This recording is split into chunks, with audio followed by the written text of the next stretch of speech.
Loud East! Loud East! Loud East!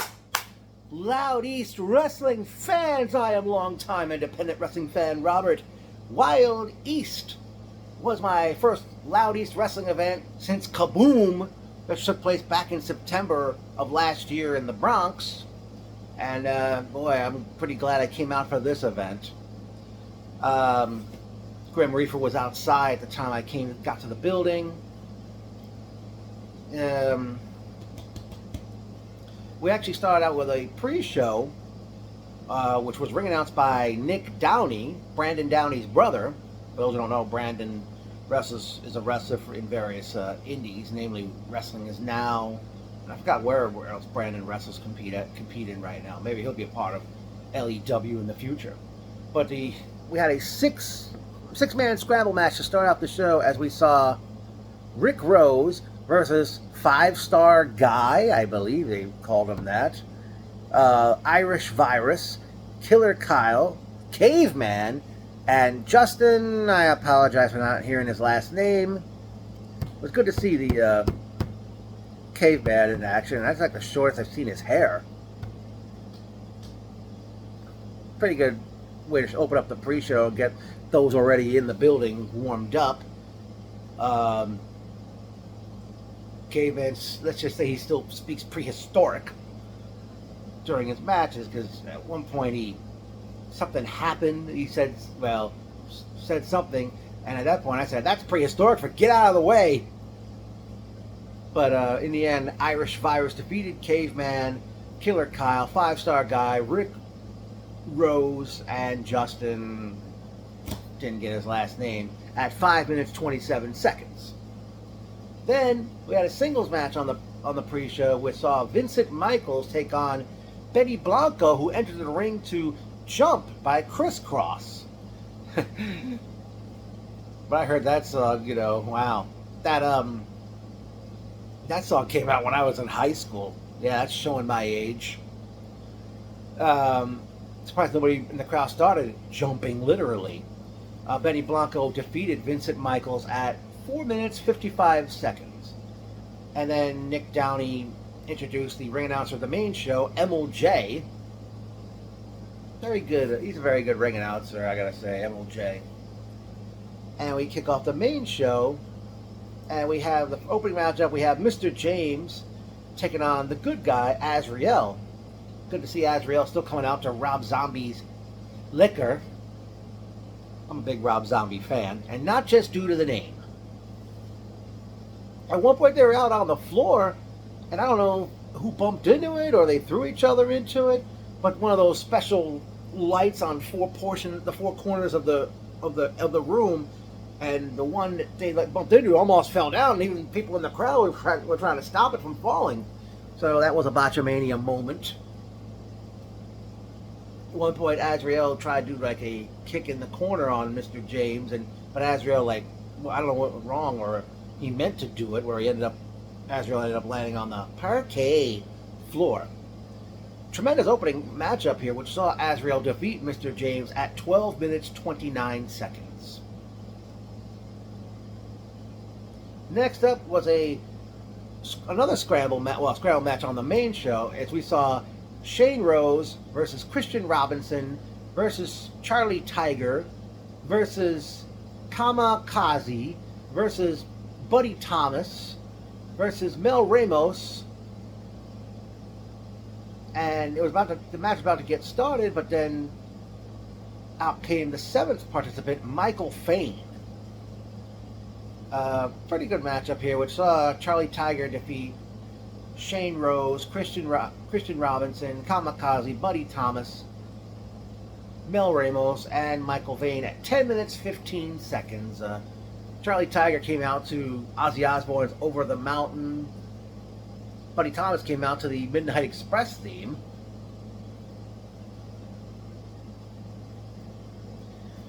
Okay, well, up next for the SICK Super Independent Competitive Championship, we see the Renaissance Man, Jimi Hendrix, take on the Destroyer God, Ghost Shadow.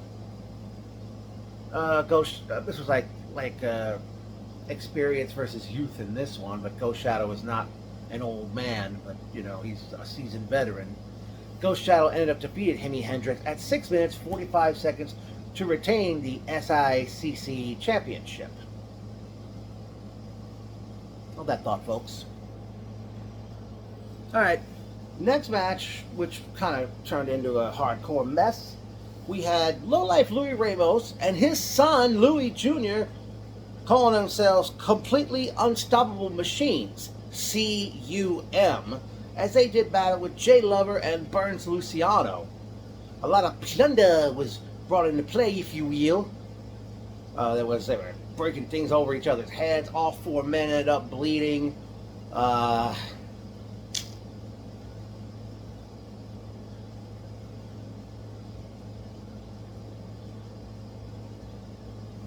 me see. Let me see. They brought doors were involved.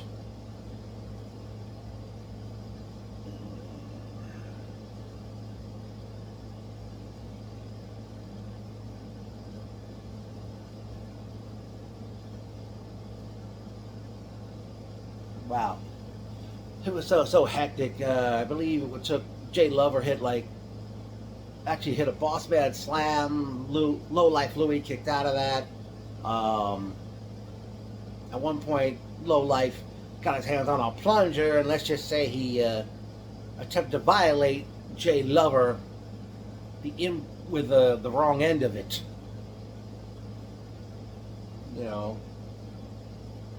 Not the end of it you use to try to unclog a turlet. Let's see.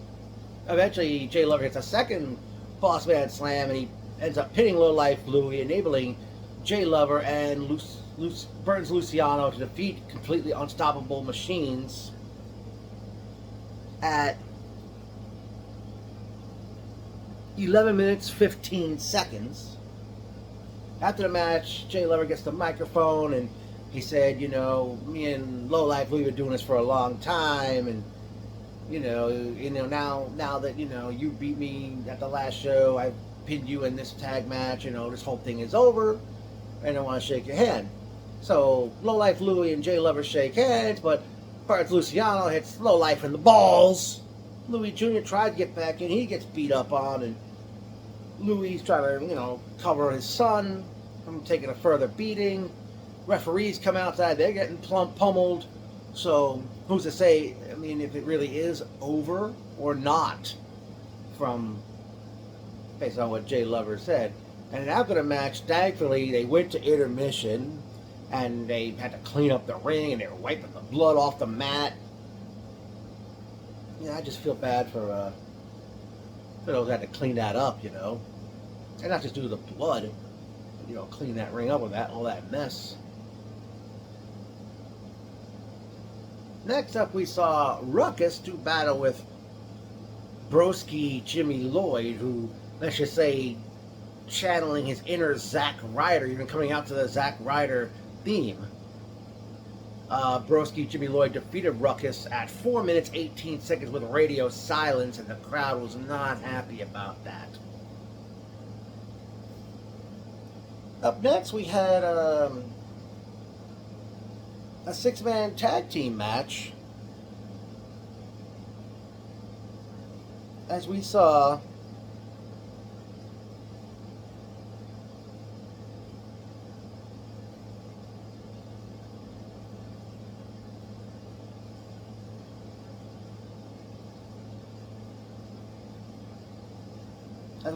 Mad John, Johnny Rambo, and I apologize for not getting the third man's name. They are collectively known as The Wave, as they did battle with the Absolute Chris Cage, Johnny Santos, and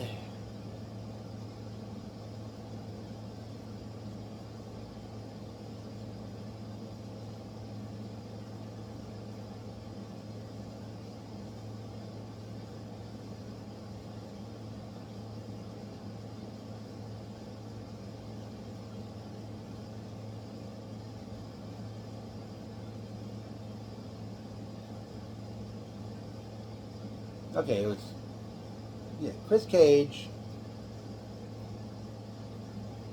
Chris Cage, Johnny Santos, and Tony Leyenda. I'll apologize for mispronouncing that gentleman's name.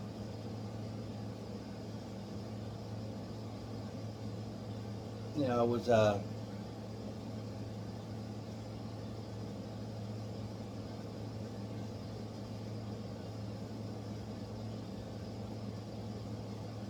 they were first class was victorious over the Wave in 10 minutes 3 seconds, and I noticed Paul Mendoza. I'm not sure if that's his real name, but he's known as Joke or Yoke, spelled Jocay. He's usually I don't know, he's a photographer or a videographer. Usually he's at a lot of indie shows recording bits and pieces of the matches and puts them on Twitter. He was asking me who the guys were. Again, First Class victorious over the Wave at 10 minutes 3 seconds, and after the match, First Class was celebrating their victory by dancing. They come out to this song. I don't know who sings it, but I'm not even sure the name of it. But I keep hearing "Uva," and I noticed Julius Smokes, who was dressed to the nines, commentating this event. He stood up and he started dancing as well. Up next was a singles competition as Akira took on the Perfect Ratio, Adonis Stone. I forgot the lady, I don't know if that's his wife or girlfriend, who accompanied him to the ring. And these two guys really took it to each other. Akira ended up defeating the Perfect Ratio, Adonis Stone, at 16 minutes 10 seconds.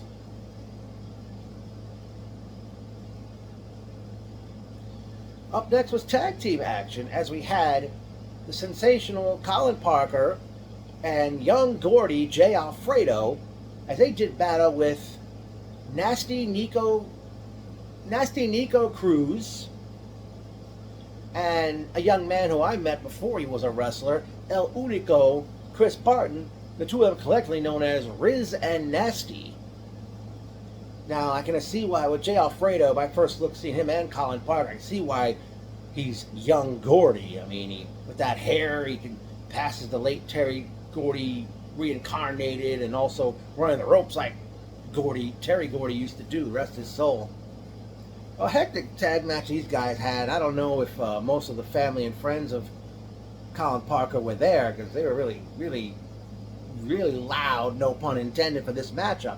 At one point, they went out into the crowd, and I think, Colin and Nico, they were over by the stage. A door was set up on two chairs. At one point, young Gordy did like a victory lap around the ring, and while Barton was sitting in a chair, knocked Barton out of the chair. Parker jumped off the stage in a senton onto Nico, who was laying on the door on the two chairs, crashing him through the door. But eventually they get back to the ring. Riz and Nasty defeated the Products at 16 minutes 58 seconds. After the match, Barton gets the microphone and mentions that the Grim Reaper started training him when he was a teenager. And, apparently both members of the Products were trained by Reefer as well, and both teams hugged. And definitely, I will say, even though it was my first time seeing both the Products live, both Parker and Alfredo live, I think Jay Alfredo, there's potential, and I'm just a fan of the crowd. And then it was time for the main event, as we saw Gabriel Sky do battle with the bad boy Joey Janela. And I mean, it seems like every match on this show, everybody was like trying to, it was like, can you top this, or how bad did everybody want it, that kind of thing. This was one of those, I'll say, this was one of those shows that makes me glad I'm still a wrestling fan. All right? Pretty good matchup. Sky and Janela had to put a bow on this one, shall we say. And I think they brought doors into play. At one point, I think one half of a door didn't want to break, and even the crowd was chanting, "Fuck that door!" Come on, folks, you really want to do a door? Think people want to see that or really want to know about that? Put that in the files of TMI. Okay? I forget how it ended, but Janela picks up the win at 30 minutes, 36 seconds. After the match, out comes Tommy, or is it JP Grayson of the new Backseat Boys, and then out comes original Backseat Boy Johnny Cashmere. One of them had a kendo stick in his hands, but Gabriel Sky came to Janela's aid and chased them out of the ring. Janela gets the microphone from MLJ, and he says to Cashmere, you know, back in 2010, I got to wrestle your former tag team partner, the late Trent Acid, and he mentioned that I forgot what he said about both Graysons, even though one Grayson was with Cashmere. He said something about I forgot what he said, but he said, you know, he said that Low Key doesn't wrestle anymore. Janela then said Homicide is I forgot what he said about Homicide. But he basically said to Cashmere that the people you came in the era you came up with are not around. Most of them are not around anymore. And Janela made a challenge for Cashmere and the new Backseat Boys to face himself and two partners at a future show. But man, oh man, whew, man, I'm glad I made this show. As again, this was my first Loud East wrestling event since Kaboom back in September in the Bronx.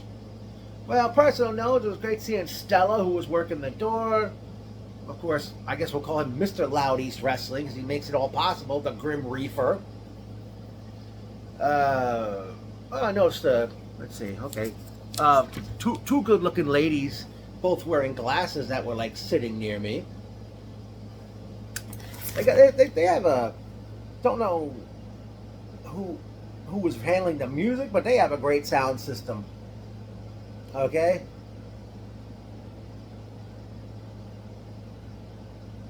Somebody in the crowd held up an actual number 2. I don't know if it was made of cardboard or plastic. Somebody in the crowd had sunglasses on, and, you know, with all those damn lights, it was hard to see during entrances and stuff. Maybe I'll consider wearing sunglasses if I go to a show with those lights happening there. Excuse me. You know, I'm sorry I didn't take. I'm sorry I didn't take my megaphone out of my bag.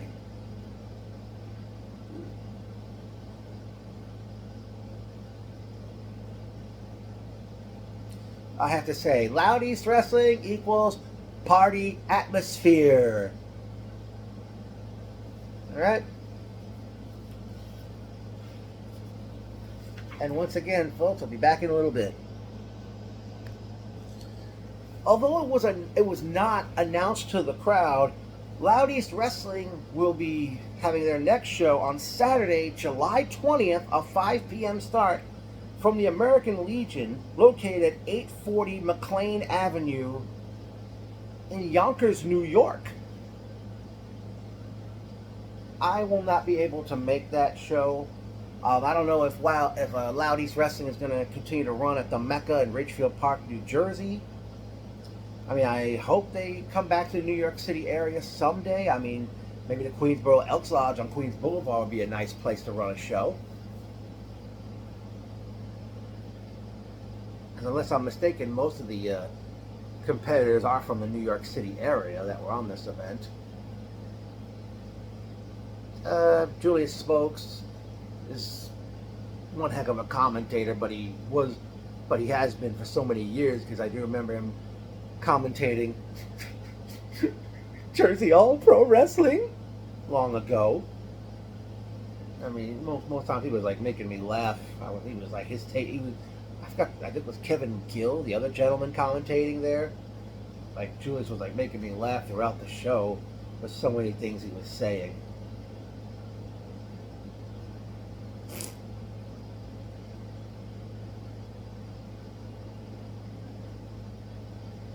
Um,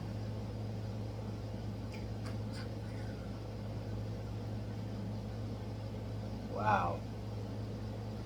It would have been nice if I had some lovely ladies that were sitting by me for this one.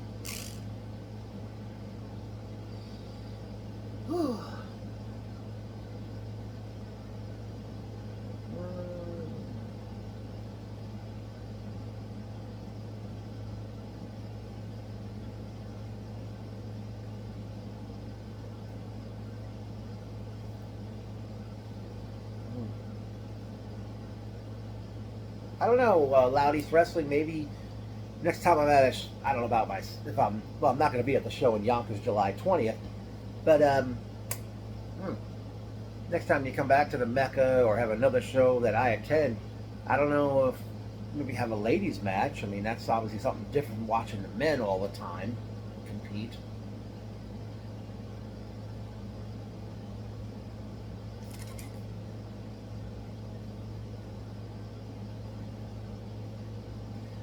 Risen Nasty, namely Chris Barton, who I met before he was a wrestler. What was your entrance music? I mean, that sounded like something from the freestyle craze of the I guess the 1980s. I didn't recognize the song.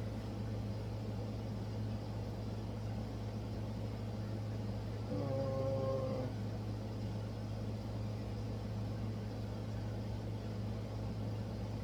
Ruckus can still go. I don't know how often he wrestles these days. Uh,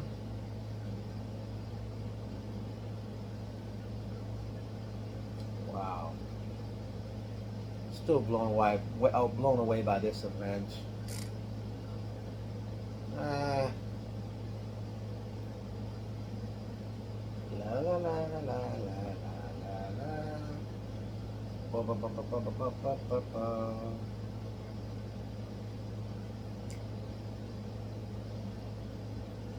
Well, I guess that'll do it from here. Again, Loud East Wrestling was very good. Wild East, one heck of a show. And I have to say,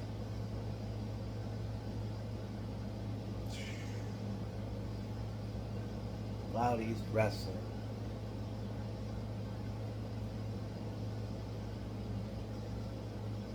They certainly let the wrestling speak.